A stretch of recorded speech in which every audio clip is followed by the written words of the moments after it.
sabem que el síndrome d'ull sec és un síndrome molt extès a la nostra societat, no és en general greu per l'ull, però sí que és molt molest.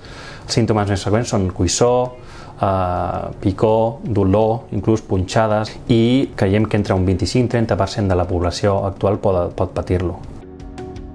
El QR és una tecnologia basada en corrents alternes amb una freqüència de 4-16 MHz que sembla que és la mateixa freqüència en la que oscil·len les membranes moleculars de les cèl·lules dels teixits biològics. Aquesta tecnologia actua provocant la regeneració natural de les cèl·lules dels teixits i en aquest cas les glàndules tant de miomi com glàndules llagrimals i ajuda a millorar la qualitat de la pel·lícula lagrimal. És un tractament molt poc invasiu, sí que s'ha de fer en 4 sessions de 20 minuts cada una i és molt còmode de fer, en la qual el pacient està tombat en una camilla, li posem un embenat sobre els ulls i un antifàs.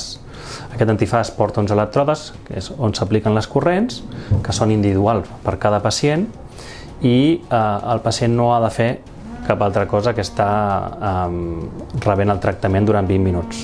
En general, la indicació d'aquest tractament és per tot tipus d'ull sec, ja sigui el tipus d'ull sec hipoproductiu, en la qual la capa aquosa de la llàgrima és deficient, o el tipus mixe.